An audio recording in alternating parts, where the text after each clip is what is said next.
Hello everybody and welcome back to a brand new episode of the NASCAR Heat 5 Career Mode. I hope you're all having a great day. Today we have some Xfinity and Cup Series racing both at Kansas Speedways. We have some huge breaking news though before we get into the racing action, and it has to do with Kyle Busch, who has announced that he will be retiring from NASCAR Cup Series competition at the end of next season. Not this season, the end of next season, similar to how Tony Stewart announced his retirement at the end of 2016 in 2015 before that season had even completed. Quote, "I look forward to one final run with the 18 team and expect my best season yet," said Kyle Busch. This announcement came much earlier than expected, of course, and it is unknown who is being considered to replace Kyle Busch at Joe Gibbs Racing next season, at the end of next season in our career mode. As you guys know, next season will be our final season in general of the NASCAR Heat 5 career mode, so it's really just going to be a send-off farewell tour to Kyle Busch.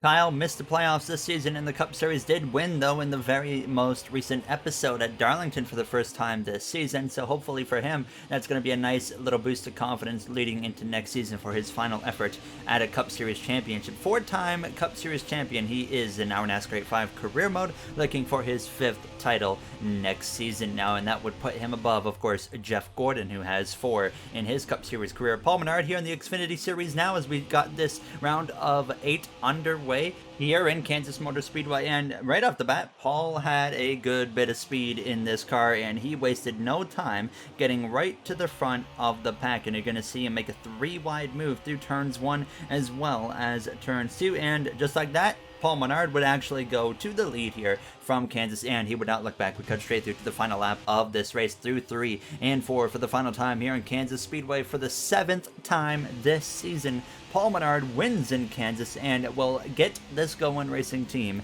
locked into the Final Four as they'll compete for a championship at Phoenix Raceway in a few more episodes' time. So a big day there for our Going Racing team with Menard behind the wheel. I was really hopeful that we could pull that off, and I'm so glad that Paul was actually able to clutch up right there and get a really large victory for this team. Now as we come through into the Cup Series here, starting the round of 8 in Kansas again, just like the Xfinity Series. The hopes were pretty high. We had a close call there in that last round of the playoffs, but we put up a great performance in Talladega, picked up the victory there. I said Kyle Busch won the last episode. He actually won 2 episodes ago because we won the last episode at Talladega Super Speedway, but here we were in qualifying. The goal was hit at 30.872. We come through to cross the line with a 31.099 to qualify 14th here for the Digital Ally 400 at Kansas Speedway as we get ready to get this round of 8 underway. So it's going to be an interesting one here as we've got Harrison Burton on pole, recently eliminated, of course, from the playoffs. Now as you look through the rest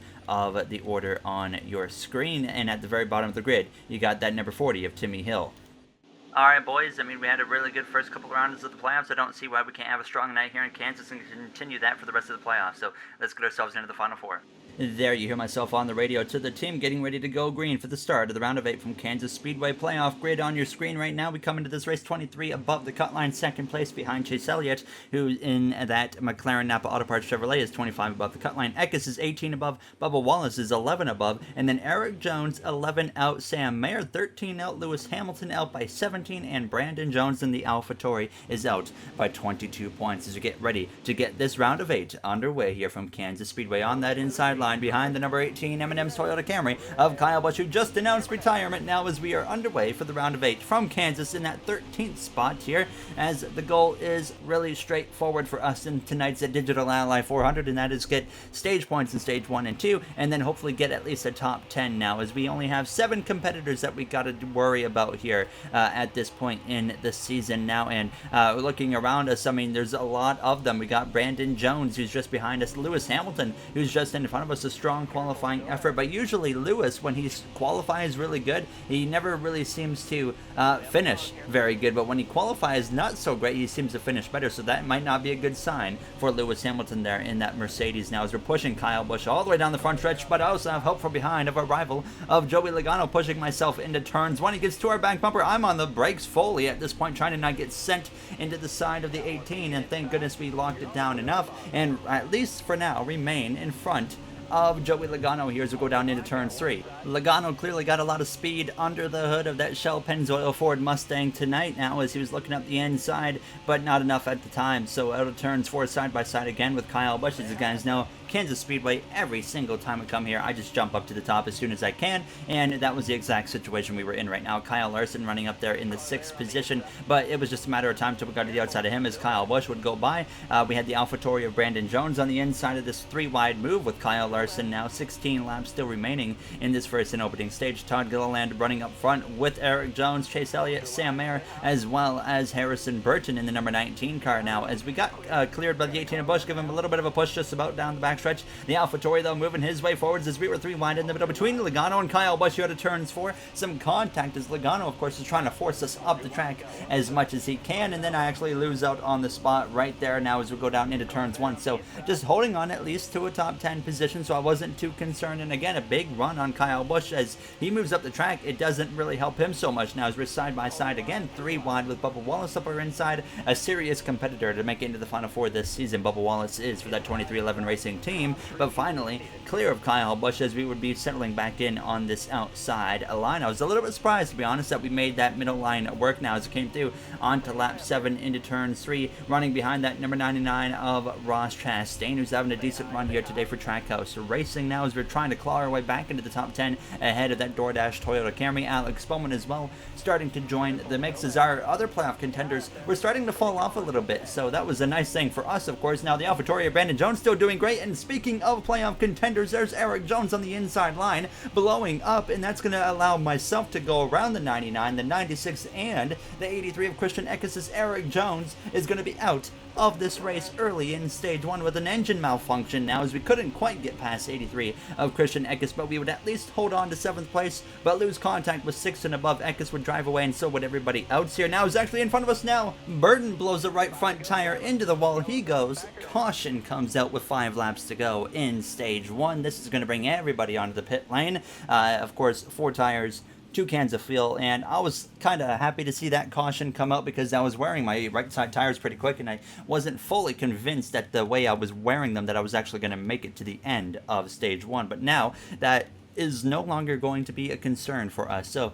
making a few adjustments there on the car, definitely some improvements that we need to make. Harrison Burton not out of the race. He is still in the race. He's sent to the back, of course, as we're going to be side by side with the number 22 of Joey Logano. Chase Elliott, Todd Gilliland lead the way back to the green flag. It is going to be 2 laps to go here from stage 1, and not the greatest launch for myself in this Razor Chevrolet Camaro. Alex Bowman's going to slip up my inside. I got the number 96 AlphaTauri driver of Brandon Jones just behind. He just recently picked up his first win on the season recently at Chicagoland Speedway at the start of the round of 12, and that carried him, of course, into this round with that win locking him in, and now he's going to fight it out to try and make the Final Four just like he did last season when he was on God Brothers Racing, which was the same car, just of course they rebranded this season to the AlphaTauri team now, as we still got AlphaTauri and Red Bull in the playoffs, and there's a lot of Formula One crossover teams in the playoffs that are still going, like Red Bull, AlphaTauri, McLaren, as well as Mercedes. Right off the top of my head, the only team I think that is in the playoffs that's not an F1 crossover is our own team of Gordon Hendrick Motorsports. I might be wrong, but that's crazy to think about now as we go down this backstretch into turns 3 and 4 for the final time here in stage 1, fighting it out for every single point we can get. It's going to be a side-by-side battle from the looks of it with the number 83 of Christian Eckes as we exit turns 4 down the front straightaway. Bowman going to hold us off, but we barely come through to cross the line to pass that number 83 of Eckes there and get P6, so 5 points right there as Chase Elliott wins stage 1. He got his McLaren teammate of Sam Mayer up there in P3, still looking for his first career win. Eric Jones, of course, out of the race. He's at the very back of the grid, so that could very well easily put him already into a must-win scenario if he wants to make it into the Final Four here at Mid-Ohio, as well as Iowa. So he's still got opportunities as we gain 1 spot on the pit lane, move up into the 5th position here as Elliott actually loses the lead to Joey Logano as stage 2 is underway here. And now for the start of stage 2 from Kansas Speedway, it is time to get amped.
there you have the AMP segment here from Kansas Speedway to start the second stage. 15 laps remain here in stage 2. One heck of a scrap going on up front. You got Sam Mayer, Joey Logano, Todd Gilliland, Chase Elliott, as well as Christian Eckes going at it. I got Derek Kraus up here on the inside of myself, the Canadian Tire Motorsports Park winner from earlier this season, towards the end of that regular season now, as we are trying to get in front of him as we approach the exit of turns 4. But he had a good chunk of speed in that 2311 car today. Actually, definitely right now running the best of the 2311 drivers between him and his teammate of Bubba Wallace. I was a little bit surprised to see the lack of pace in that number 45 car here today as we go through turns 1. We would unfortunately lose ground to the number 45, and then I was actually dealing with some temperature issues, so I knew I would have to take a little bit of grill tape off on the next pit stop. It wasn't enough to where it was affecting the car, but now the 48 of Alex Bowman had gotten to my inside, and I really didn't have a whole lot for Alex either now, as we did put up a legitimate fight to him here over a couple of laps time.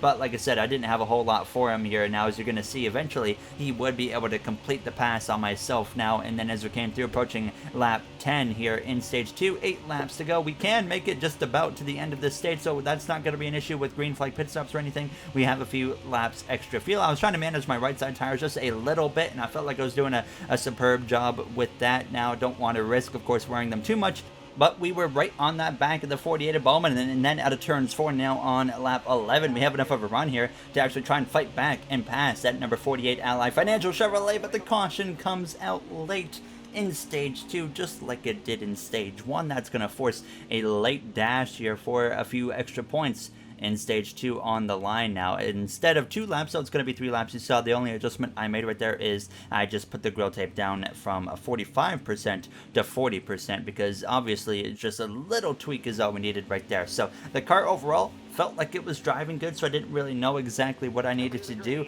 from this point on. I was pretty comfortable with it now, as we're going to get back underway with 3 laps to go in this second stage here from the start of the round of 8. Now behind us we got Brad Keselowski. As you guys know, he's retiring at the end of the season. Who's going to be in that 41 car for Stewart Haas Racing?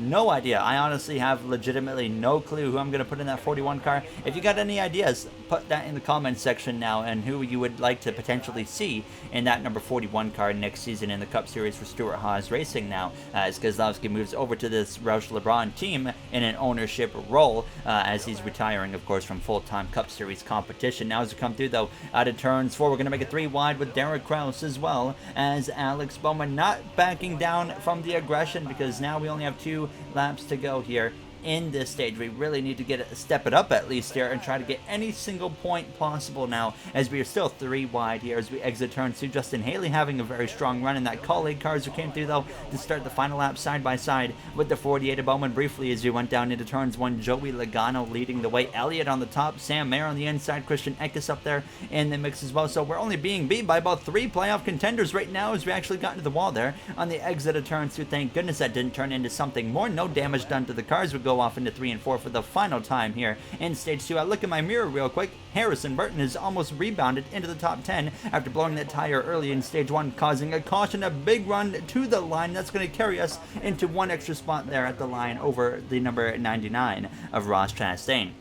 So overall, I felt pretty happy with how that stage went for us. Nobody coming into the pit lane here at the end of stage 2. So of course we are going to stay out along with the rest of the grid here and get ready to go green for the start of the 3rd and final stage here from Kansas Speedway. We've done pretty much everything we've needed to do now. We've been about the 4th best or so playoff driver here tonight, and tonight, that will be enough to do the trick to, of course, increase our point gap above the cut line. So right now we're doing what we need to be doing, and we just need to finish it off with the top 10 here in Kansas Speedway. We've never really been in the mix to win this race. If we have a green flag pit stop late, we can, of course, try to play the strategy game and see if we can pull something off there as we make it 3 wide up the middle between Justin Haley as well as that 99 of Chastain. And Haley just had a horrendous restart. He does settle in behind us there, so he only lost about 1, 2, maybe 3 positions after that awful restart now, as we're already up by the wall through turn 3, nearly into the wall, as that was definitely cutting it a little bit close to say the least here now, as we're going to fight back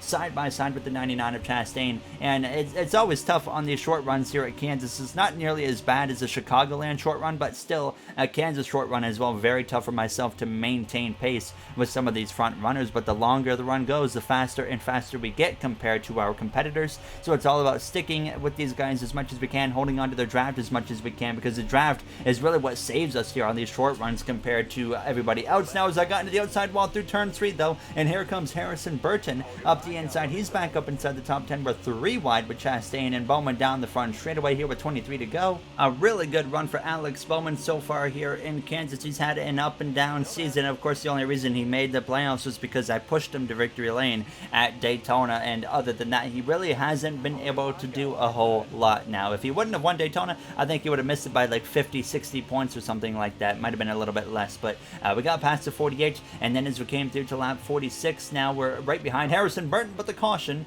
actually comes out, so nobody coming into the pit lane, because I guess if we pit now, we're probably not going to make it to the end of this race. CJ McLaughlin, I believe, brought out the caution there. He comes into the pit lane, of course, now as we get ready to go back green here on the inside line from the 9th position here, right behind that 16 Colleague Racing Chevrolet of Justin Haley. Now a terrible restart for the 99 of Ross Chastain. We're already 3 wide, actually, now, as you had the number 45 of Derek Kraus jump up to the outside. So I'm not sure if 99 was slow because the 45 was already kind of lurking on his right rear quarter panel, or what happened. But either way, we, of course, are getting some good spots out of that and actually get aggressive here. Made it 3 wide for a brief moment there on the 16 of Haley, and we're still 3 wide, actually. He pulls out of it, says, I want absolutely nothing to do with that scrap. So then this opens the door for myself to jump up to the top. So usually when I restart on the inside in Kansas, we kind of get trapped down there. This time within the lap, the outside opens up, and we're in a good position now, setting us up for 17 laps to go from Kansas Speedways. We can jump up to the top and start to make some moves now in lap 51 through turn 3 on the outside of the number 66 of Sam Mayer. Up in front, it's the number 83 of Christian Eckes, looking to win his way into the final 4 here today. And then we'll get to the outside of Harrison Burton, put up the fight to the number 38 of Todd Gilliland. Elliott in second, Logano in third. We're trying to get up into that 4th position potentially here within the coming laps. Keep in mind, we have not pitted at all here in stage 3, so a green flag pit stop is coming soon now. 14 laps to go in this race, and we have entered for the first time today the top 5. So this longer run on these tires was really benefiting myself, and I was trying to get as close to the front as I could before we actually do get to those green flag pit stops. And sure enough, we would get to the outside of Harrison Burton. We were still 3 wide with him, as well as Todd Gilliland, but we would get past those 2 drivers there into turns 1. So up into 4th place. That's a crucial pass for us right there, as that allows us to set our sights on that number 22 of Joey Logano. There you saw the 19 kind of backed out the 38, trying to fight out the inside on the exit of the corner, but did not have anything to give as we went down into turn 3. So now we would run down that 22 with the now 10 laps remaining, actually, here from Kansas Speedway. The tire light has come on, so we were about to make our pit stop. There was only 3 laps of fuel left in the car. At the end, actually, of lap 58, I was expecting to see a couple guys come in, but I wanted to stay out as long as I could in case of a caution or something. I don't want to get messed over by a caution coming out. And then, as you can see, actually, it wasn't until the end of lap 59 until the 83 of Christian Eckes comes into the pit lane. I'm side by side with Logano, but I would actually settle in behind him here at the end of lap 60 because we were getting ready to pit. So I would get in behind him into turn 3, but he's going to be a little bit slower than myself, and even Chase Elliott's a bit slower, and I take advantage of that on the entrance there. And thank goodness, no speeding from myself. 2 tires was the call, and 1 can of fuel. Surprisingly, Logano, Elliott, they, I believe, did 4 tires because they were way behind. I was very surprised by that call right there. So, and then I was realizing as well, the 78 car of CJ McLaughlin, who pitted under the last caution, is still out on the track. And then it hit me. I think he's going to make it to the end of this race, and everybody might have just got bamboozled by the 78 car now, as he actually lost to myself in a photo finish in the last episode. And as we came through to lap 63, the tire light on again, this time for the left side tires, but we will make it. We should make it with those left side tires, but the pressure was on the 83 of Eckes. If this is a race for first right now, then of course we got to give it everything we've got against the 83, but it was looking like the 78 was going to win the race now, as he was coming through to 2 laps to go next time by. And now as we were approaching 3 to go, up the inside goes the number 83 of Eckes through turn 3. I just didn't have anything for him. Even when I was on my line that I was fastest at, I just couldn't do anything, unfortunately, now, as he would get clear of us coming to the line. So now as we came through to start the final lap, that was it. CJ McLaughlin, who pitted under the last caution, I believe because he very well might have been the reason for the caution, would end up winning on strategy here in Kansas. As we exit turn 2, I sailed it off in there, trying to get past that number 83. Wasn't quite enough. Down the back straightaway into turn 3 for the final time. Sam Mayer behind us there in 4th place through turn 3, trying to get to the 83. Not enough. McLaughlin shocks everybody and wins, and it's going to be a 3rd place finish for us here behind Christian Eckes, who gets 2nd in the last few laps. So I am shocked that that worked out. Obviously, we could have all learned right there from the 78 of McLaughlin. If a caution would have come out at any point, that strategy would not have worked, and I was actually very surprised that a caution didn't come out. Usually it does towards the end of these races specifically, so that was a little bit frustrating because we could have been racing for a race of victory. Obviously, I didn't really have much right there for Eckes, but now the playoff grid, we are 27 points above the cut line. Sam Mayer is 9 points above Bubba Wallace, who's now outside of the playoffs, and then you see the other 3 drivers quite a ways below the cut line. We will check it out here in just a second. One more time, there you see, of course, in the Xfinity Series, our team is locked in, but Hamilton, Jones, and Eric Jones are all over 30 points below the cut line. They have a lot of work to do. As always, if you guys enjoyed this episode, you do know what to do. I'd like to thank you all for taking the time out of your day to watch this episode and other ones on the channel. And would, of course, like to say thank you to the Going Racing members of MJ, Joseph 9001, Timothy Arline, Bubba Jr., Brett Durward, Dark Again, Gar Gaming, AJ Versura, Russell Dixon, Kenneth Barnett, Dana9302, Speed Demon 341, as well as Illinois Diecast. I appreciate you guys' support so much, and I'll see you guys in the next one. Have a great day, everybody.